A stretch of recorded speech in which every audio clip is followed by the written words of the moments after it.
Hello everyone. In this video, we'll understand the read file and write file operation within OIC. So let's understand the requirement first. So in the SFTP, you can see we have two folders, source and target. So in the source folder, we have one file which is emp.csv. So first of all, we'll download this CSV file and we'll read the file, and after that we'll convert that file into the XML file. The file name will be emp.xml, and we'll write that file into the target directory. So let's start.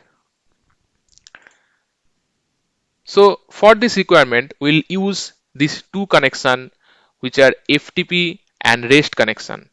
Now go to integration and create the integration. So I'll click on the create button and we'll choose the application integration, and the integration name will be intg005, as this is our fifth integration of the playlist. So now click on the create option, and first of all we'll choose the REST connection which is REST 001, and here I'll put a name as request, and in the endpoint relative resource URI I'll put slash send file info, and the action will be post, and we'll configure both request and response payload. So I'll check this checkbox, click on continue. So in the request payload, we'll pass the source location, target location, and the file name. So first we'll pass the attribute as source file path, and so from the source file path we'll get the file. Then the next attribute will be target file path, and the last one will be file name. That's it. Click on continue. So here we have to use the quotation. Click on continue, continue, and in the response payload we'll pass one attribute which is a status of the integration. That's it. So continue, continue, finish. So now save it. So now we'll download the file from the source directory. So we'll use the FTP connection which is FTP001, and I'll put the name as download file. Continue. Here you have to choose the operation as download file.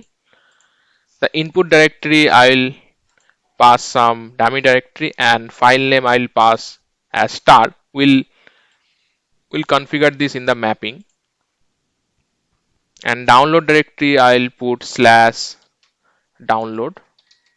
In the download directory the file will be downloaded within OIC. Finish.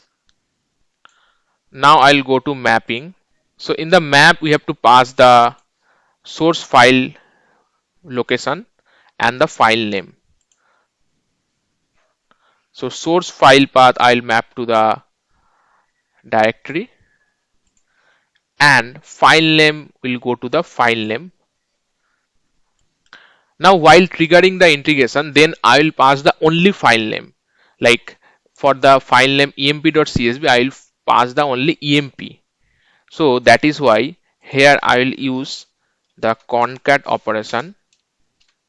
So file name will be emp and the extension will be .csv. So that is why I will use the concat of file name with .csv. That's it. Now validate this. So save this. Now download operation is completed. Next we'll read the file. So I'll use the stage file activity within OIC to read the file. So read file. We have to use the operation as read entire file. So here you can see we have to pass the file name and directory. But if we use the file reference option, we have to just get the file reference from the download file. So we'll choose the file reference option. We'll choose this radio button as yes, and I'll go to the download file response. And from the download file response under ICS file, we'll get the file reference. So that this file reference is nothing but the file that is downloaded. So this file reference I'll put it here. Now it is done. Continue. Now here we have to provide the structure of the CSV file to read the file. So by default it is CSV, and we'll also choose the CSV file. So it is fine. So continue. So here you can see we have to provide the structure of the CSV file. So I'll choose the CSV file. This is our CSV file. And for the record name, I'll put as R, and record set I'll put as RS. Now go down, and here we can see this is our structure of the CSV file. So we have 4 columns: employee ID, employee name, salary, and hire date. And currently all the columns are mandatory, but you can make it optional. But one column should be mandatory. So the mandatory column I'll choose as employee ID, and then I'll continue, then finish. Read file operation is done. Now we'll convert this CSV file into XML file, and we'll write that file into the target directory. So for this, I'll choose the FTP connection again, and here I'll put the name as write file. Click on continue, continue. So instead of read a file, I'll choose the operation as write file. For the output directory, I'll put as dummy directory. File name pattern I'll put as star. Continue. And to convert the CSV into XML, we need the XML structure. So I already have that XML structure of the same CSV file. So this is the XML structure of the CSV file. So we'll need this file. So here instead of CSV, we have to choose the sample XML document, and we have to provide the schema of that XML. So this is the emp.xml, the schema of the XML, and the schema element is employees. Click on continue. That's it, finish. Save this, and now in the mapping, you have to map everything. So first of all, we have to pass the file name and directory where we'll write the file. So the file name will be emp.xml, and the directory will be target directory. So I'll go to request wrapper. Under request wrapper, this target file path will be that our directory. The file name will be our source file name .xml. So I'll put the concat function, and I'll choose the file name. So in the file name it will be emp, then comma .xml. That's it.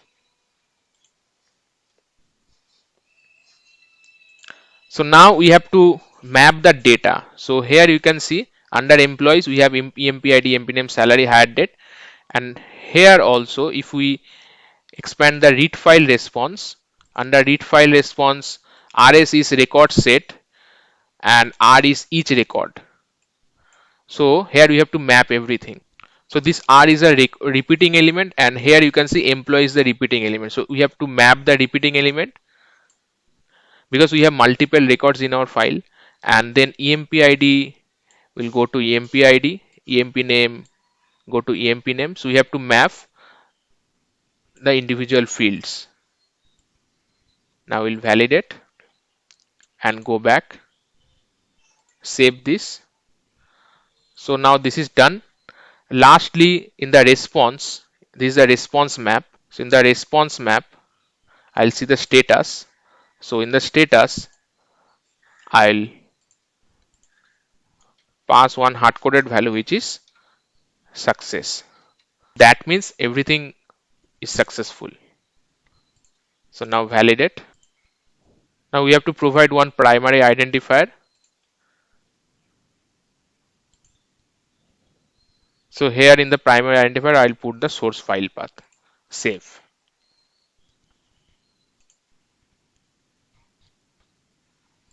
Now activate this integration, and so I'll activate this in debug mode,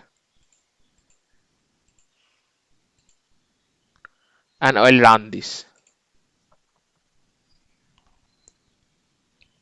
So in the source file path, I'll put the location of the source directory. So this is the location, and in the target file path, I'll put the location of the target directory.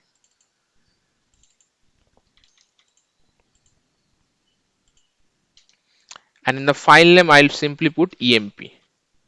So now run this. In the trigger request, we are passing the source file path, target file path, and file name. Then it is downloading the file and message processed by the read file. So you can see read file, it is getting the data from the CSV file. In the write file operation, we can see message processed by the write file, which is emp.xml, and send to reply. Then in the last response, you can see success. Now if we check the target directory, so here you can see the emp.xml file is generated, and if you open the file, here you can see the same data is there in the XML file. That means whatever the data was there in the CSV file, we have created the XML file using that data. So this is it for this video. If you like this video, please hit the like button, share this video within your circle. If you have any doubt, put that in the comment section, and do subscribe your channel. Thank you.